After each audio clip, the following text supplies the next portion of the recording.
Hello and welcome into episode number 173 of the LSR Podcast. I'm Adam Candee, sitting in for Matt Brown. Dustin Gouker joins me as always as we get you up to speed on the latest and greatest, and sometimes not so greatest, in legal sports betting throughout the United States.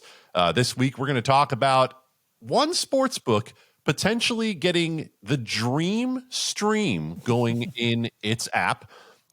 Another operation that might be trying to solve some nightmares, and then I don't have a good metaphor for where we're actually going to start. So we'll actually just go ahead and begin the podcast by talking a little bit more about the New York Times series, Dustin. And I think we covered it in pretty good depth last week in terms of what we think of the series itself. And you and I both said, listen, this hasn't been the greatest week for the optics of the legal and regulated U.S. sports betting industry. And guess what? We're not the only ones who noticed that.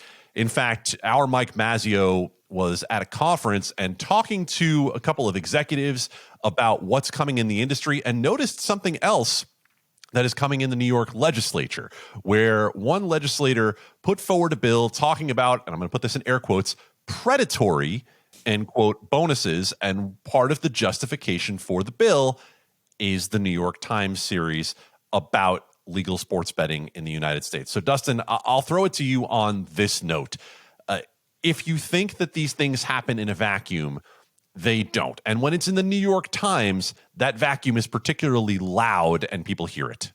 Let's start here too. I feel like we've been shouting this for a long time, that something like this was coming, right? And it may not seem that bad when it starts, but this is, and maybe this, we can dismiss maybe this particular effort, but this New York Times piece has created a little bit of a narrative around sports betting that regulated sports betting isn't good. And I've seen, I don't know about you, I've seen more than a handful of knock-on stories following this story from other outlets. It was apparently on network television, or it was on CNBC coverage, I believe, recently too.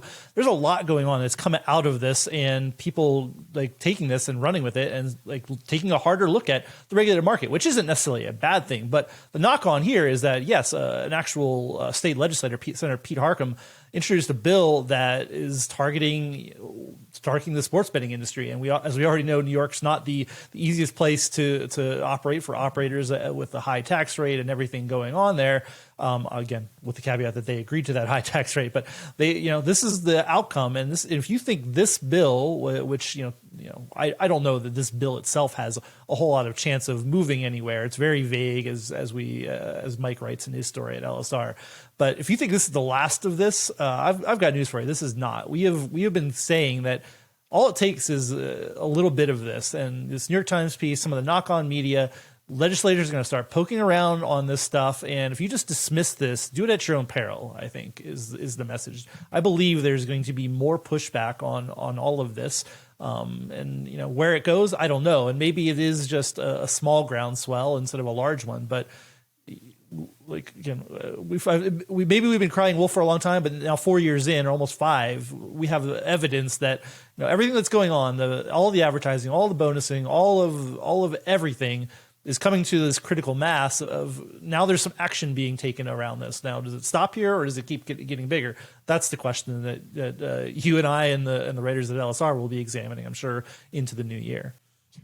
And you get to the point there, Dustin, that we've been talking about an industry that needs to, one, take lessons from other markets, notably in the UK and some in Germany, I think, as well, and two, self-regulate before someone else does it for you.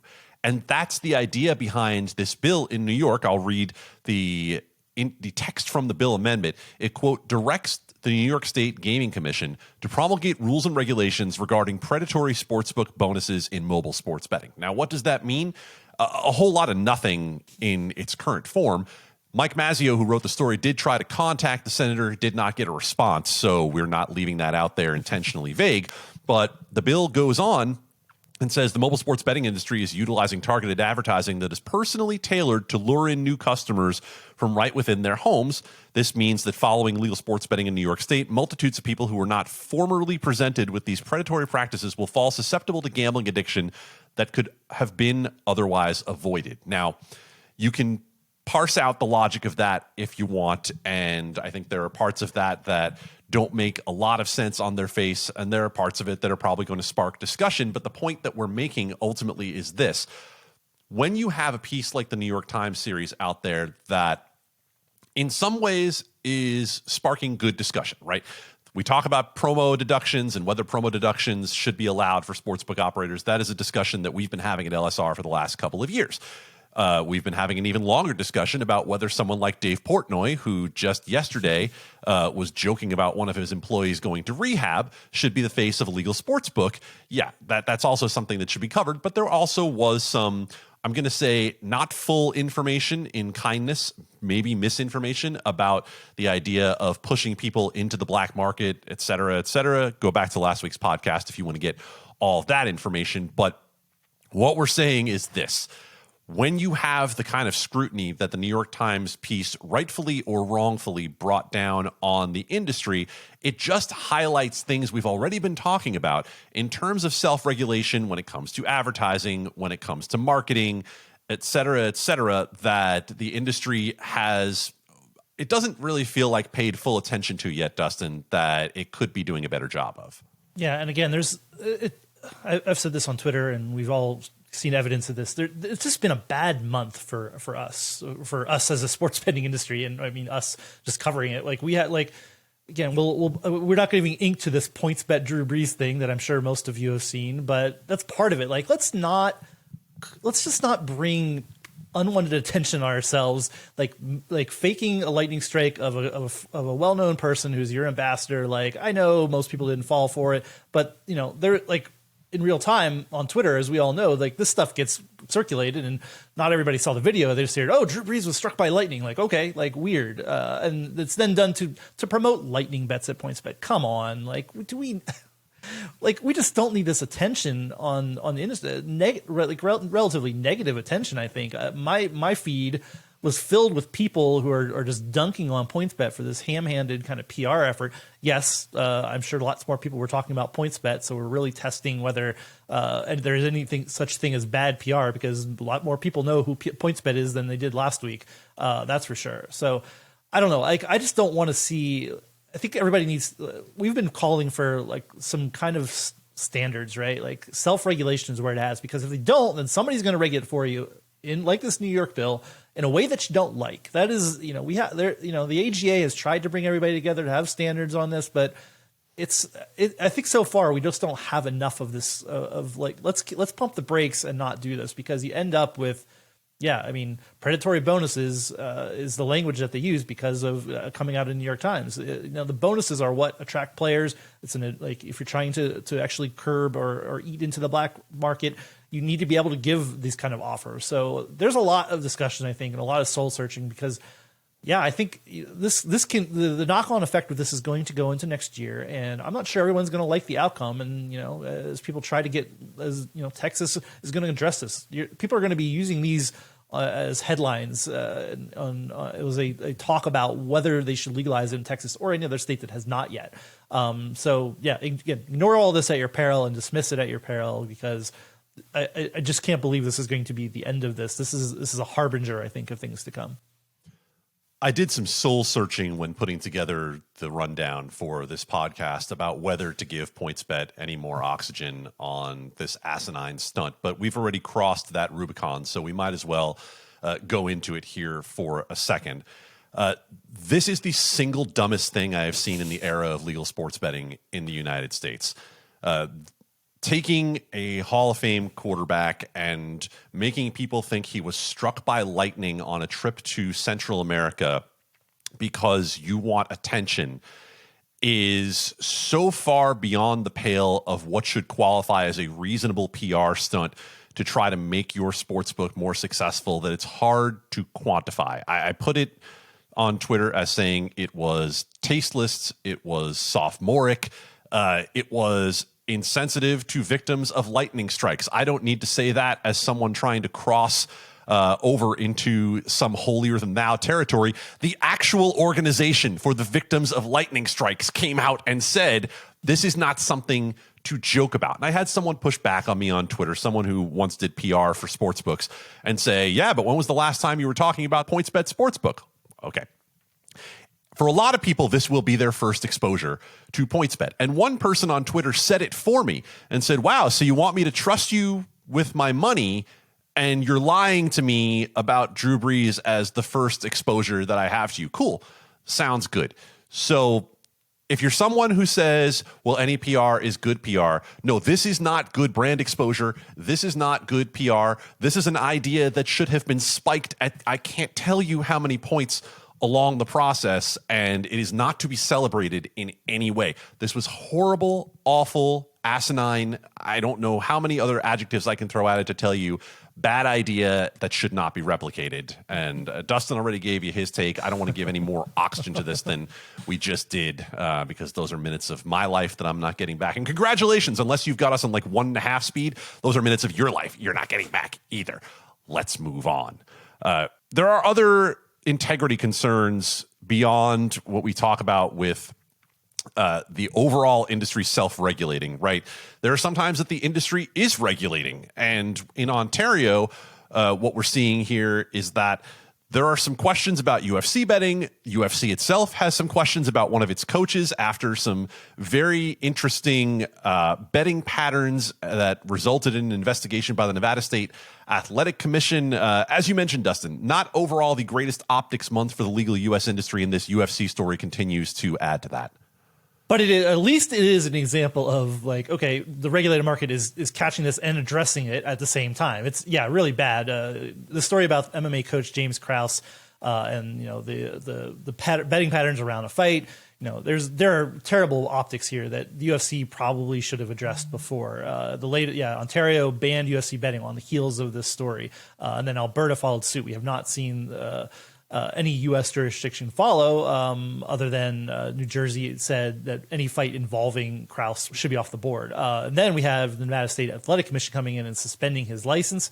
We have UFC coming in and saying anybody who works with Krause moving forward is not going to be allowed to fight in the UFC while all of this is going on. He's had his license pulled in Nevada. That is basically a death knell for working in regulated combat sports across the country. So. There's a lot going on here. The UFC, there's been reporting that there's a lot of people like just sitting around the locker room, hear things, bet small amounts of money. This is not necessarily new, but like it should have been stopped and cleaned up because we can talk bad things about other leagues, but they at least say this at the top, like don't bet on your sport, just stay out of it. That has not always been the case, but they have at least taken that top line. And UFC until recently really didn't try to take any kind of steps. They put out a memo saying that they should, but this is we're really seeing you should be ahead of this instead of being reactive. And we're getting again some pushback on regulated betting because part of this is regulation should catch this and stop this because of we caught this because of the betting patterns we saw in the regulated market. So good and bad optics here, I'd say. But right now, like UFC is like people are calling into question its status as a product that should be being bet at regulated sports books because of all of this around Krause. And we'll see what the fallout is. Hopefully, it's at some point. Looks like UFC might have finally nipped this in the bud by basically cutting Krause out. It's whether all of its fighters then follow suit and say, I'm not going to work with Krause moving forward. Basically, they have to, or they're not going to be in the UFC promotion. Of course, this is a subject that begs for the expertise of our friend Matt Brown. We'll dip back into it with him next week a bit to get his experience. Obviously, he knows UFC inside and out from many years of covering the sport, betting on the sport. In fact, Matt is producing the MMA Awards this week, which is why he's not joining us here on the podcast. So we'll get back into that. If you are sort of the cheerier holiday person than Dustin and I, you want to hear something positive, right? You want to hear something good that's going on. You're like, you guys have brought me, let me check the time, nearly 15 minutes of doom and gloom. Well, let's talk about something very interesting, Dustin, that happened this past week, and it happened very quietly. Caesar Sportsbook all of a sudden had the Sunday Night Football game streaming within its app. this seems like major potential news. Obviously, we're not going to judge all of the technical parts of this quite yet because there are serious questions about how latency of streams work and what the delay is, et cetera, et cetera. But let me just say empirically, the idea is kind of cool that we might actually be able to pull this off in terms of getting sports that people pay attention to streamed within apps. Yeah, and I do this a lot, but let's take a moment to think about the idea that NFL games are streaming on a sportsbook, right? That's borderline crazy. You go back in time 5 years and say, oh, the NFL is going to be on legal sportsbooks. You can watch it on a sportsbook while you're betting. That's just nuts. Again, I just think about it because I've been doing this long enough that it's still wild to me that these things happen, and we're just, oh, this is another thing that happened. This one is super interesting though. Yeah, Genius Sports teams up with Caesars Sportsbooks. They have a deal with NFL and allow Caesars to stream the Colts Cowboys game. They have I guess a handful of other games that they are going to be allowed to stream.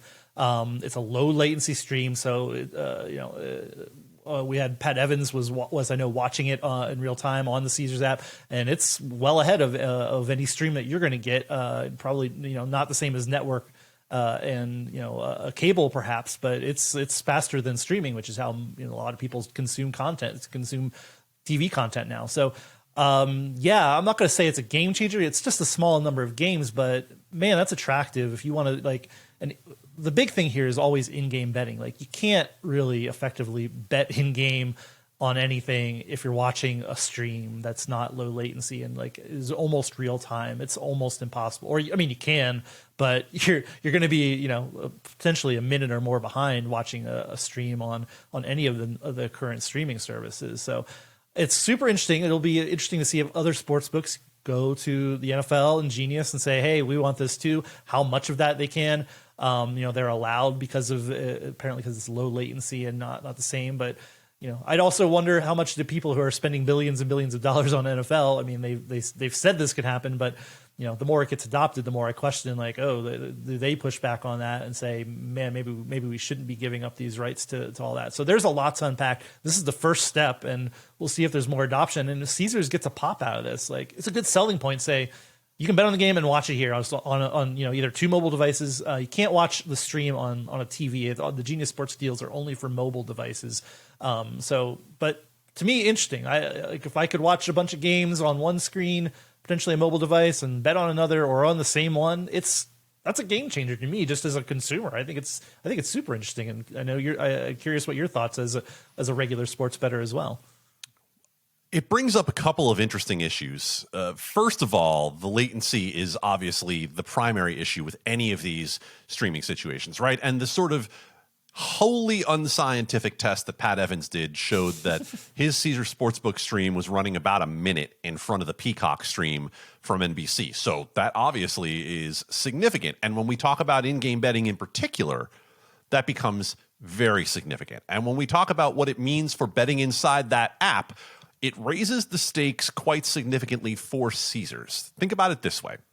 If they have that stream inside the app, essentially what they're trying to do is they're trying to get you in there to watch the stream and bet on the game at the same time. Well, earlier this year, there were some product questions around Caesars when they launched in New York. And so to me, this inherently at least should say that Caesars feels a bit more confident about its product than it did at the beginning of the year. But what it definitely does say is that if you're going to pitch this as a reason for people to come bet in-game with you because you have the stream of the game that they want to watch, and especially if they're not near their TV and they want to do this on the run, they're out somewhere, they're at the store, they're in the car, whatever the case might be, I want to see delay and reject get a lot better when it comes to in-game, because essentially what they're telling you is that it's no longer a matter of, oh, well, you're seeing the game at X time and we're setting the lines at X time, and, the natural 5 to 10 second delay and reject that's built into most in-game bets accounts for the fact that not everybody is seeing it at the same time. There's an inherent message in the fact that you're streaming the game in-app that means that if you have a line that is available in-game on something that you're streaming, you better be able to get down on it what you want to get down on it within a reasonable amount of time. Yes, I realize that if someone's betting live, like between plays, then obviously there's still going to be some measure of question about whether a bet will be rejected. But especially if we're talking about during a timeout, or really even in the NFL where you have a 40-second play clock, if you're betting at the beginning of the play clock for that next play, then you better be sharp on those in-game lines. You better be sharp on the product, and you better be working toward, at the very least, eliminating delay and reject. And we know that PointsBet has talked a lot about the fact that they're trying to get to that 100%. So it'll be interesting to see as you have that one sportsbook working on that part of the product, a different sportsbook that now has the ability to do this streaming. I think it brings up a lot of potential, but it brings up a lot of things where you say, okay, if you're going to do this, you got to get it right, because you're only going to get so many chances before people say, you know what, this isn't worth it, or it doesn't work, or et cetera, et cetera. Yeah, you have to have the UX of live betting dialed in, or be on a path to doing that. Because I agree, like if you're watching it and then you're trying to bet over here and like get the spinning wheel or a bet rejected, that maybe you'd still watch it, but you're not. That whole UX then is falls apart. So hopefully, yeah, you're right. There's a lot of proof in the pudding here of all this has to work together for it to really be a successful product. But we know from overseas that this is a game changer, and if it gets widely adopted and other leagues and other things, sky's the limit for sure. No slight to our friends at IMG Arena who've had some tennis rights and some UFC rights and some golf rights and tried to work those around in-game products, but those aren't the NFL. And the NFL will always be king when it comes to betting, especially when it comes to in-game betting, when you have people engaged with that product that is the only thing that a lot of people are watching on a Sunday evening, in particular with relation to this. A lot more over at LegalSportsReport.com, on Twitter at LSP Report, on Twitter Dustin at Dustin Gouker. You can find me at Adam Candee, as Matt would say, 2 E's, no Y. Subscribe, rate, and review. I know we say it, but we really mean it. Those reviews help people find us. Those ratings help bring us up the charts when it comes to getting your news about the legal U.S. sports betting industry. For Matt, for Dustin, I'm Adam. See you next week.